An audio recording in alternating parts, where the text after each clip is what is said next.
Hey y'all, I'm Laura Richardson with Relevate, and we are finishing up a series that we've been working on new construction. So, when you're buying new construction, what are the different stages? What do you need to know? And what questions should you be asking?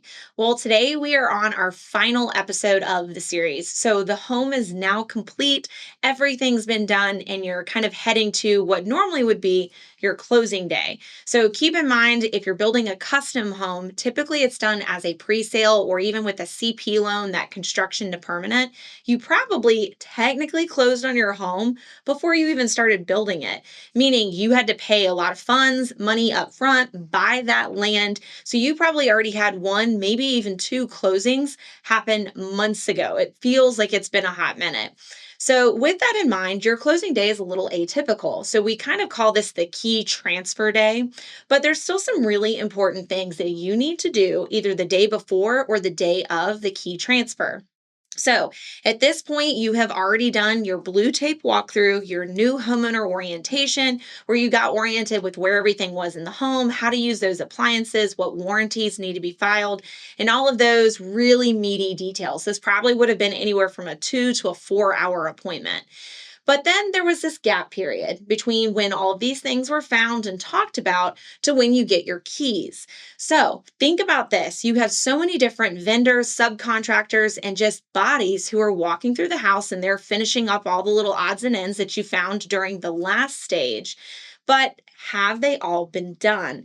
This is one of the most crucial moments because keep in mind that once the keys are in your hands, the home is officially yours. So you lose a little bit of that opportunity to kind of make corrections and to point things out to the builder that are really important to you to get renewed, refinished, revamped, all that good stuff. So we highly recommend doing one final walkthrough. So it can be like the day that you're getting that key transfer, do that with the on-site person, whoever is letting you into the property, and make sure that everything that you found during the blue tape walkthrough was actually done. Sometimes that blue tape comes off the wall, and whoever the subcontractor was that was maybe like painting over something or fixing up some kind of trim or framing work, it now didn't get done because maybe they got a phone call like in the middle of it, or somebody called their name and they lost focus. Guys, human error is not a bad thing, but it's something to be mindful of. So you want to kind of walk through and just eyeball it again and make sure that those items you found have actually been done. It's always good to bring a second party with you, especially if you're buying as a singleton, or make sure your agent does this process with you. So, if you find additional items, so let's say, for example, somebody was like painting over some stuff and then they accidentally scuffed or even bumped a wall, that might also be an opportunity that you want to point that out and say, hey, this wasn't here the last time we were here. Can you get one of these subcontractors to come back in and fix this within the coming days? And then one of the big ones is if there are major items that still have not been done, because sometimes y'all, supply chain is not our friend and things just can't get finished by that deadline. You want to make sure that you have an amendment to the contract or some kind of agreed upon plan that not only outlines the items that have not been done, but it tells you who's going to finish them and in what time frame. Usually 30 days is kind of a good rule of thumb. One added little thing that I'll mention is you want to find out how they're going to gain access to your home post this closing period.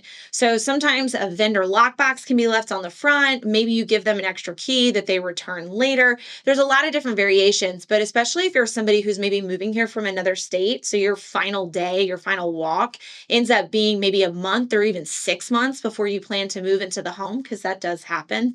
You do want to make sure these things are being taken care of, but that you also know who is coming into your home and when they are going to be doing that. So, once you get through this final step, one of the other big things that you want to be mindful of is your warranties. So, all of your appliances and a lot of your major systems are going to have a warranty on them. When you bought the home, you more than likely signed up for a 1, 2, 10 warranty. So, think like 1 year, 2 year, 10 years. So, that 1 year is more like the aesthetic items, things that have kind of changed since you originally closed on the home. The 2 year, you're going to be looking for any kind of system failures or malfunctions. And then that 10 year is more like structural stuff. So like the big ticket things. So you want to be mindful of those because y'all, if you don't file those warranties, they're not active and it is your responsibility. The builder does not do this for you. So everything from like your oven, your refrigerator to your HVAC, water heater, if you have any type of security system. All of these things come with different warranties, and they also come with different expectations and deadlines of when you file the warranty. So you probably got this intel with you during the new homeowner orientation. Once the home is yours, that clock starts ticking, and you need to make sure that those things are filed. Another thing is you want to document any issues you have for those warranty items before you get to your 1 year deadline. And then the last thing is don't do anything that voids your warranties. For example, if you're looking to make your home a smart home, you want to make sure that's not going to void any of your electrical warranties, because sometimes if you bring in a secondary subcontractor, it can void whoever the original subcontractor's agreement and warranty was with. And then the last one, and this is most important, eventually down the line, within that first year of home ownership, you're going to get an opportunity called an 11-month walkthrough. But there's stuff you should be doing between day 0 and that 11-month mark that you want to be like mindful of, cognizant of, make sure you're documenting. So that way that 11-month walkthrough goes very smoothly and it's easy for you. So, first question, do you actually get this per your contract? This is something I would double check before you even go under contract and make sure that your agent is advocating for this opportunity. There are some vendors that once you're done with the bill, they are done with you and they will not come back at that 11-month mark. The second thing that you want to double check is how does your builder want you to submit any requests for your 11-month walkthrough? So, the things that need to be amended and fixed at that time. Some of them use email, portal, or they might even use carrier pigeon, depending on your type of builder. So just make sure that you understand the form and method of communication. And then the third thing is make sure you're keeping an active record of documentation from day 0 to the 11th month.